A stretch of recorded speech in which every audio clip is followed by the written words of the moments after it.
Bonjour à tous et merci de nous retrouver pour cette émission Tous Frères un peu particulière. Particulière, Muriel, parce qu'on a changé de décor. Regardez, on est dans l'écrin de l'Esplanade des religions et des cultures. C'est à Bussy-Saint-Georges, en région parisienne. Et pour l'occasion, nous avons revêtu nos plus beaux atours, vous voyez, Oh là là, n'est-ce ouais, pas? carrément. Parce que le vêtement est très important aussi en Outre-mer. Exactement. Et le vêtement, en Outre-mer, c'est parfois un moyen de revendication de son identité et un témoin de l'histoire. En Nouvelle-Calédonie, la robe mission est portée par les Mélanésiennes de tous âges. Une robe très simple à l'origine qui est devenue un bijou qu'on modernise et qu'on personnalise. Reportage.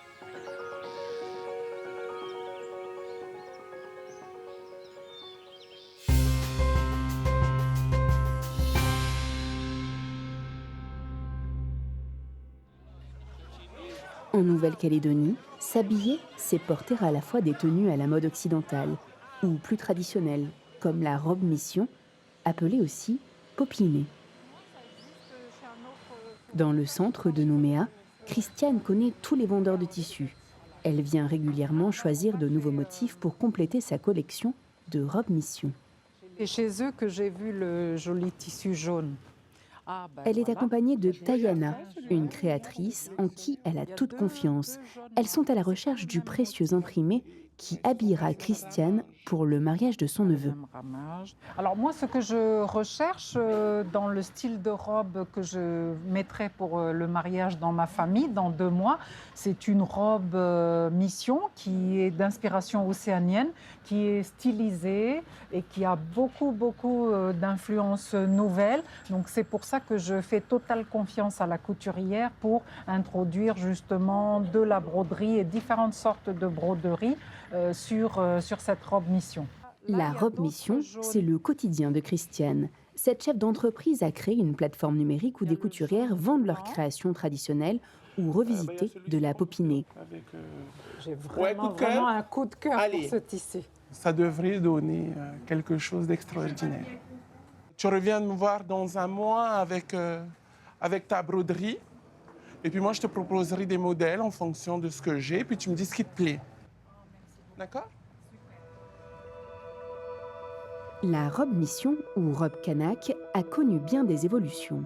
Ce sont d'abord les missionnaires protestants anglais qui l'ont imposée à leur arrivée sur les îles Loyauté en 1840. Choqués par la nudité des corps, ils ont rapidement remplacé les jupes en fibres végétales et couvert les seins dénudés par de longues robes droites avec collerettes et dentelles. Puis en 1853, la France prend possession de l'archipel calédonien qui devient alors en partie catholique. Les 2 religions cohabitent et s'accordent pour continuer d'imposer le port de la robe popinée. Les femmes ont l'obligation d'assister à des cours de couture. La robe, loin d'être acceptée, est même comparée à une camisole par celle qui la porte. En moins de 2 siècles, la situation s'inverse. La robe mission, outil de contrôle religieux, devient dans les années 1960 objet de revendications identitaires pour les femmes kanaks. L'habit devient un symbole fédérateur, un emblème de la Nouvelle-Calédonie dans le monde. Dans un quartier résidentiel de Nouméa, à Wemo, Tayana et Miri partagent leur atelier de couture. Ensemble, elles ont préparé un modèle qui pourrait se rapprocher de la robe mission idéale pour habiller Christiane lors de son événement. Bonjour Christiane. Bonjour les filles. Bonjour Christiane. Tu vas bien? Oui, ça va bien. On t'a préparé la robe au goût du jour, façon robe mission. Ma robe, elle sera comme ça? Ta robe, elle sera comme ça. Mais je sais que pour toi, pour l'événement auquel tu es convié, il serait bien que sur cette robe, il y ait des manches. Ah, j'aimerais bien. Et bien, si ça te plaît bien, nous aussi, ça nous plaît bien. À Nouméa, c'est jour de mariage pour Christiane. Voilà. Donc la robe est terminée et c'est une robe évasée. Le col, qu'on appelle le plastron, c'est la base de la robe mission avec des manches. Et là, on a mis de la broderie anglaise. C'était un peu de fantaisie parce que c'est la couleur du mariage.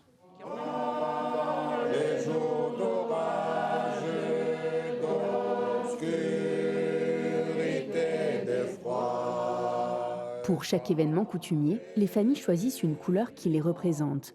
Aujourd'hui, le clan de la mariée est habillé en vert et celui du marié en jaune. Les femmes et les petites filles arborent fièrement la robe mission. La robe mission, c'est vraiment c'est plus qu'un symbole, c'est notre façon d'être. Et cette robe mission, elle est toujours associée à nos événements festifs. Cette robe mission, on aime la porter lorsqu'on est en famille, lorsqu'on est dans une célébration coutumière, religieuse, mais également lorsque on va à la mairie, lorsqu'on va en ville. Donc cette robe mission, elle est le reflet de ce que nous sommes en train de vivre dans tout ce qui est mutation sociétale également chez les Kanaks. Signe identitaire, témoin d'émancipation, la robe mission habille et transcende les générations. Elle réunit sous la même étoffe tradition et modernité.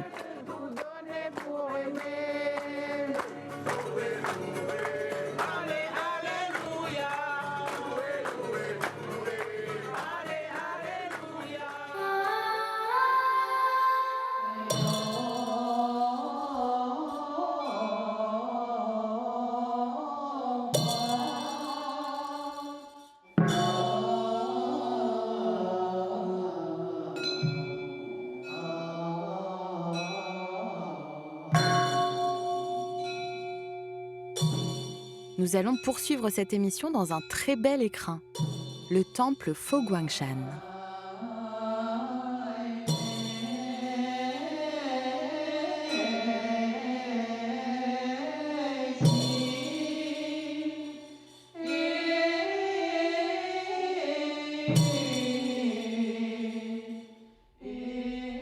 Et pour nous accompagner dans cette découverte des différents vêtements, nous sommes avec Muriel Kabil. Merci d'être avec nous. Et vous n'êtes pas venue seule, puisque vous êtes venue accompagnée de Mariam, la qui superbe Mariam. Une de vos créations. Exactement. Elle représente quoi exactement, cette création ?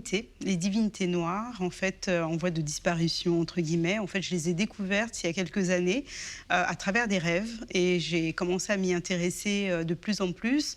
Alors, pour les respecter, je n'ai pas imité celles qui existent déjà, mais je m'en suis inspirée, donc entre l'Égypte et l'Afrique ancestrale. Du coup, j'ai mixé le tout pour réaliser une œuvre qui me ressemble. Et Mariam, ça vous fait quoi de porter justement ce vêtement ? On vous a vu avant, on avait l'impression que vous étiez toute timide, et là, vous avez l'allure d'une reine. C'est un honneur, en fait, tout simplement.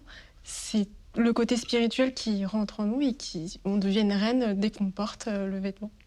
Ce côté spirituel, là, ça passe par quoi ? Alors là, on a parlé du rêve. D'où vous tirez vos inspirations ? C'est vraiment un mix entre l'Égypte antique, en fait. C'est vraiment la royauté qu'on retrouve autour des femmes, des reines, voilà, ce qu'on a pu aujourd'hui. Et d'ailleurs, c'est dommage. Et je pense qu'on le porte en nous. Et puis l'Afrique, bien évidemment, parce que ce sont aussi nos racines et ça en fait partie. C'est voilà, le peuple roi. Et du coup, aujourd'hui, j'aimerais réveiller tout ça et le remettre au goût du jour au XXIe siècle.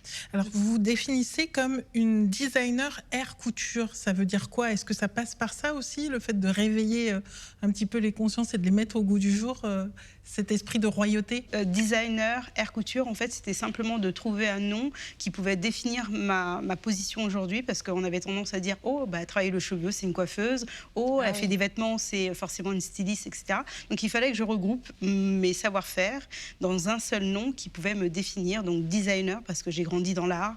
Hair, parce que ce sont les cheveux, le fil conducteur, et la couture pour assembler le tout. Alors Aurélie, vous disiez que c'était des cheveux en bas, mais c'est des cheveux aussi sur la coiffe que vous avez tressés. Sur le buste, sur la coiffe, les bijoux, la tenue du bas, et puis le bâton qu'elle tient aussi entre les mains, la bague, etc. En fait, ce sont des tresses de cheveux, des cheveux qui s'entremêlent, donc des cheveux synthétiques. Comment les professionnels, mais aussi le public, ont accueilli vos premières créations ? La première fois où j'ai créé la toute première pièce autour du cheveu, donc les proches autour de moi m'ont demandé où j'allais avec mes cheveux. Alors, ils ne comprenaient pas du tout la démarche. Et en fait, j'ai réfléchi assez rapidement. Je me suis dit, en fait, par rapport à ça, c'est tout ou rien. Il faut absolument que j'emmène la toute première pièce dans un lieu qui pourra valider en fait cet univers. Donc, ça a été le Festival de Cannes. L'entrée en scène avec la tenue vestimentaire, avec la mannequin qui a porté la toute première création, a marqué un temps pour moi et pour les les gens. Donc les gens l'ont très très bien accueilli puisque tous les paparazzis se sont vautrés autour de nous, ils ont pris des photos et ça a été filmé sur les grands écrans extérieurs. Donc je dirais que ça a été très bien accueilli au final. Et aujourd'hui, c'est reproduit par d'autres. Donc vous êtes une source d'inspiration. Exactement.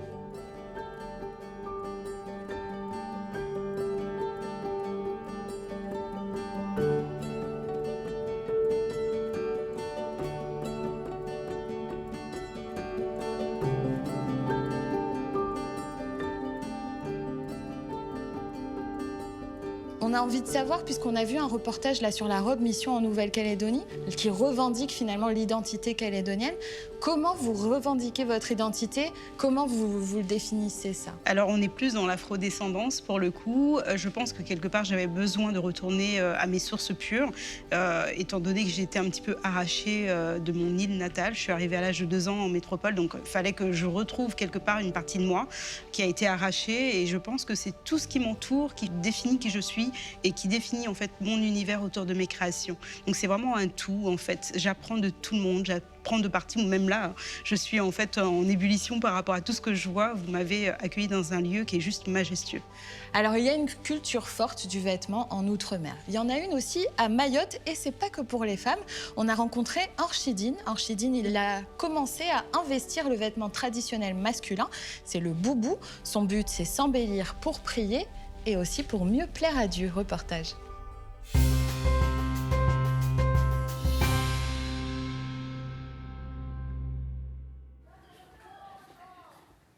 Un peuple a une âme et la tenue vestimentaire fait partie de l'âme d'un territoire, en plus de la langue, des chants, de tout ce qui va avec. Là, je devais avoir 24 ans. J'étais dans le fougue de la jeunesse, hein, donc mode américain. Depuis une dizaine d'années, j'ai commencé à me réapproprier la tenue traditionnelle. Je me suis intéressé également à la chose spirituelle qui nous amène vers qui on est, vers d'où on vient, où est-ce qu'on va. Et la culture et la tradition fait partie de notre identité. Sur la photo, il y a mon père et moi-même. Je pense que je devais avoir 26, 27 ans comme ça, à la sortie de la mosquée, le jour de l'Aïd. On est allés ensemble, il avait son boubou avec son koufia, son djouba. Quand il y avait les mariages, j'ai eu ce témoignage-là de lui. Là, c'est la culture, c'est l'amour du papa, c'est la religion, tout ça collé en même temps. Donc c'est magnifique, c'est magique. Traditionnellement, les gens s'habillaient avec ce qu'on appelle le gondra. Gondra, c'est quoi? C'est un boubou, mais qui n'est pas long, qui arrive juste en dessous du genou. Après, il y avait un autre tissu qui était porté à l'intérieur, qui s'appelle le chikwai. Le chikwai, c'est ça, ce que je porte là aujourd'hui. Là, on va chez Maïsara. Maïsara, c'est ma couturière. C'est elle qui confectionne mes boubous, mes costumes. Odi. Salam alaikum. Alaikum salam. Ça va. S'embellir est un mot noble parce que la beauté fait partie de l'être humain. Il y a la beauté, bien entendu, intérieure, qui est la plus importante, mais surtout quand on s'approche de Dieu, devant qui on va s'agenouiller, il est conseillé d'être propre, d'être bien, d'être beau. Ça s'appelle un djouba, un grand manteau On pose dessus le boubou. qui se porte au-dessus du boubou. Et c'est à l'occasion pour aller à la prière de vendredi, pour aller dans les grandes cérémonies religieuses. Quand on va à la prière, d'être propre, de sentir bon, ça fait partie de la foi. La tradition, c'est important de la transmettre parce que si mon grand-père, mon père ne l'avaient pas transmis, je ne l'aurais pas eu aujourd'hui. J'aimerais bien que mes enfants ne perdent pas de vue leurs origines, ne perdent pas de vue leur culture. Comme je porte un salouva, ça représente les tenues traditionnelles de Mayotte. M'habiller comme ça représente aussi ma religion, mon île, mes origines. Je les accompagne pour que demain, ils puissent cheminer avec la culture et le côté spirituel qui soit un guide, une lumière pour eux.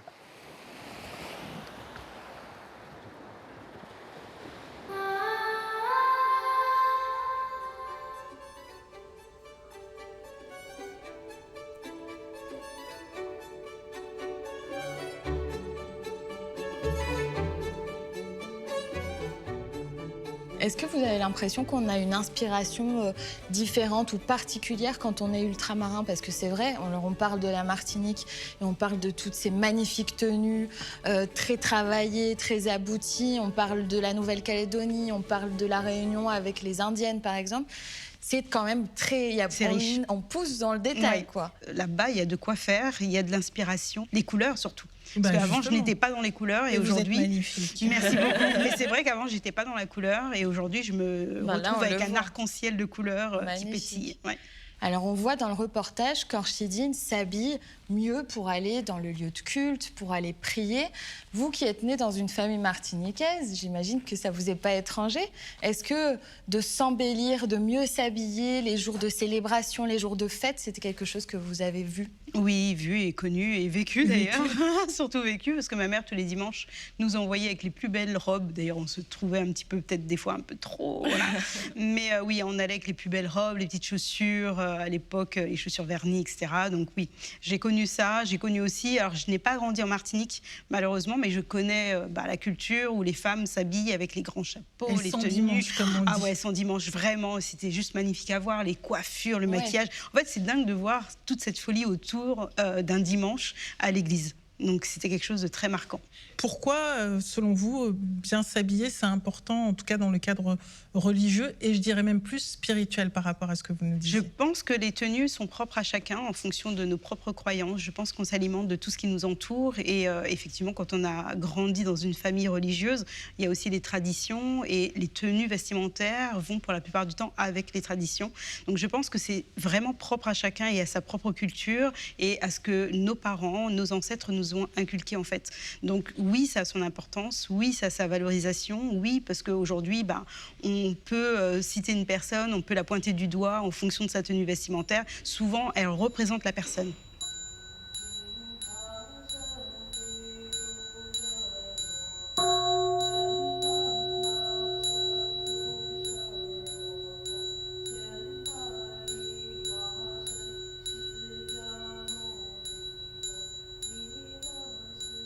Alors, on a compris que la culture, c'était une grande inspiration pour vous. Oui. Est-ce que la spiritualité en elle-même, la relation au divin, on parlait des divinités égyptiennes tout à l'heure, est-ce que ça vous inspire même pendant la création? Parce que je sais que vous ne dessinez pas en plus. Voilà, je ne dessine jamais avant de créer parce que je ne veux pas me pénaliser, je ne veux pas être figée sur un dessin.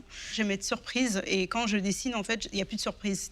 Voilà, j'ai l'impression des fois, en fait, c'est comme si j'étais un peu habitée par des sentiments, des voix, toutes les inspirations qui arrivent vers moi. ça, Et c'est du coup, c'est comme spirituel. si je donnais mes mains et j'obtenais un résultat à la fin. Mais d'ailleurs, sur ce que porte Mariam, vous avez été vous-même surprise parce que les coquillages, par exemple, c'était pas prévu.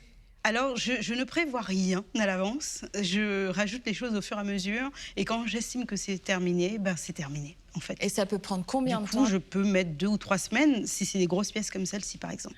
Eh ben, jouer avec les couleurs et les matières, c'est une chose qu'on voit aussi beaucoup dans la communauté hindoue. Avec Nadine, qui habille les mariés de leur magnifique sari, on comprend l'importance du vêtement dans l'affirmation de son identité malbar, on dit chez moi. Reportage, regardez.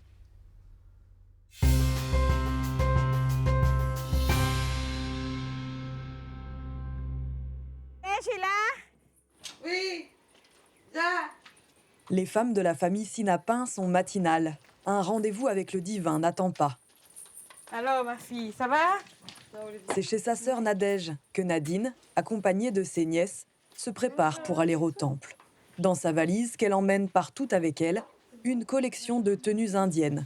Pour aller au temple, on va porter le sari. C'est-à-dire, en fait, le fait de prendre son sari, de repasser, parce qu'il y a quand même 5,5 mètres de tissu, on se prépare mentalement à rencontrer la divinité. Quand on pratique une religion, il faut vraiment savoir. Je tiens, moi, à transmettre ce que j'ai appris, à donner mes connaissances. Des connaissances, des pratiques, qui lui viennent de sa mère et de sa grand-mère. Le port du sari n'est pas obligatoire pour aller au temple, mais pour Nadine, c'est une belle occasion de porter avec fierté ses étoffes colorées et de transmettre sa passion à la jeune génération.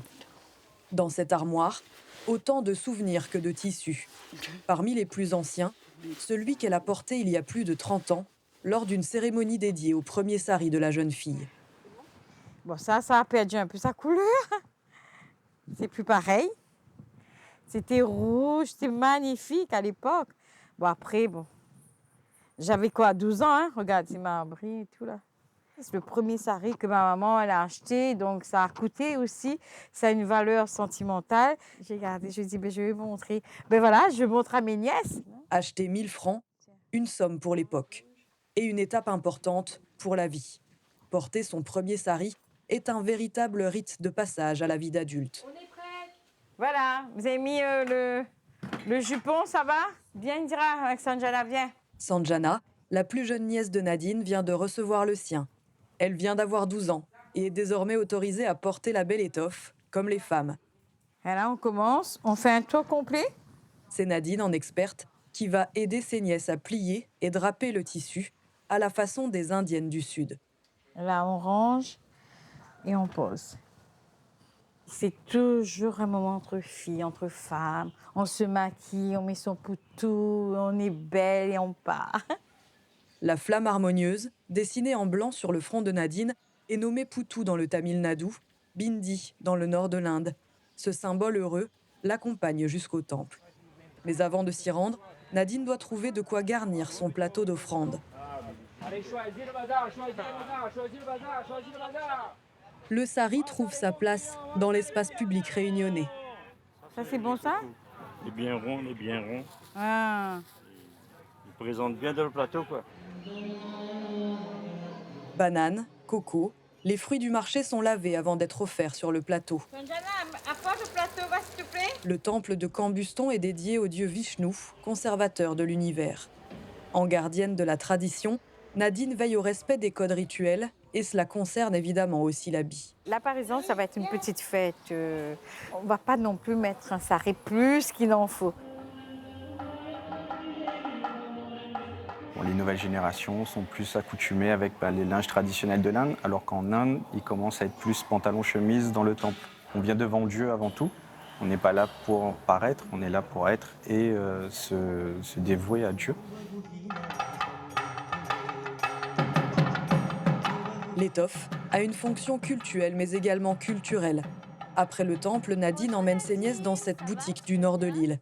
Deepika y vend des centaines de saris différents. Les filles avec moi. En fait, on prépare le Deepavali. Oui. Et donc, on va faire une danse folklore du Sud. Tu me donnes les couleurs que tu aimerais. Il y a du vert, il y a du mauve, il y a du rouge. Nadine y trouve son bonheur pour préparer ses spectacles de danse, mais aussi pour s'habiller dans la vie de tous les jours. Et c'est bien souvent le calendrier qui fixe le code vestimentaire. Le lundi, je porte tout le temps du blanc. Pour Shiva, je commence la semaine avec Shiva. Dans la famille, même ma sœur et tout, on est en blanc. Tous les lundis. Vendredi, c'est comme le jour de Lakshmi, il porte du rouge. Tout dépend de la personne, après, de sa croyance. Moi, je suis toujours en sari. Moi, j'adore le sari. Moi, je pense que c'est très élégant. Après, c'est la femme indienne, quoi. Oui, voilà, c'est la femme indienne. Chez tout le monde qui vient acheter, c'est pas juste la communauté hindoue, quoi. Par exemple, quand c'est l'Aïd après le Ramadan, chaque événement a son sari, quoi. La communauté musulmane est majoritairement d'origine indienne à La Réunion. Les femmes, elles aussi, s'habillent en sari au quotidien et pour les grandes célébrations. Bye. Allez, au revoir. Fin de journée pour Nadine. Nous la retrouvons dans un cours de danse qu'elle anime. Le mini-sari est une tenue incontournable. Plus court, il dévoile les pieds et offre une liberté de mouvement à la danseuse. Les filles s'entraident entre elles, mais c'est un moment de partage. Je veux que mes filles soient belles, toutes pareilles, et dansent toutes pareilles. Flora est la plus ancienne danseuse de Nadine. Pour elle, comme pour beaucoup de jeunes, la culture indienne est une porte d'entrée vers la spiritualité. En 2003, la première fois que j'ai vu ma professeure en spectacle, j'ai dit « Maman, je veux faire la danse ». Pour certaines personnes, c'est la religion qui est venue avant la danse, mais pour moi, c'était la danse qui a été l'élément déclencheur. Numaha, Sadvikam, Shiva. Le sari, bien plus qu'une tenue, bien plus qu'un tissu. Véritable moyen d'expression culturelle et spirituelle, un art de vivre dans la religion et la société.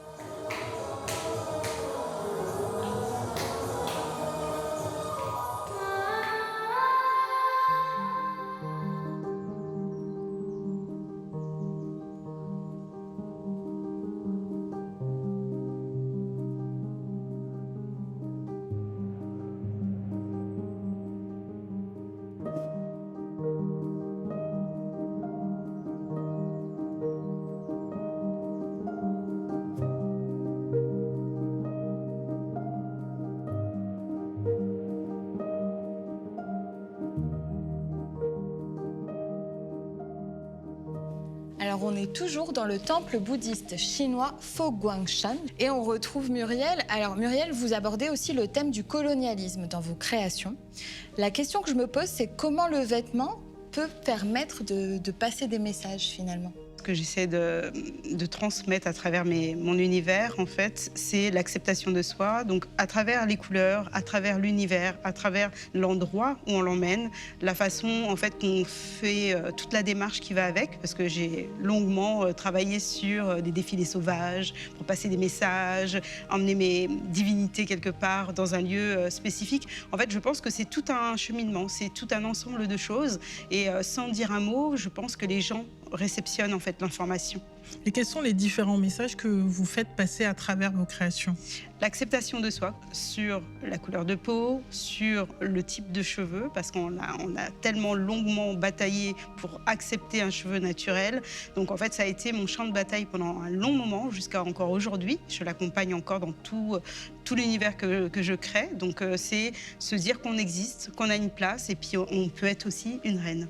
L'important, c'est de marquer les esprits et de marquer, j'allais dire, l'histoire à votre façon. C'est ça. En fait, je vais chercher dans l'histoire et je le ramène au temps nouveau, donc au XXIe siècle, et j'essaye de faire comprendre aux gens qu'il y a toute cette possibilité, que ça existait et que ça peut encore exister aujourd'hui. Donc j'essaie de l'accompagner, de le faire accompagner. Oui, parce que là, en fait, sur l'acceptation de soi, par exemple, on est sur un thème philosophique, de l'ordre de la psyché, de la psychologie.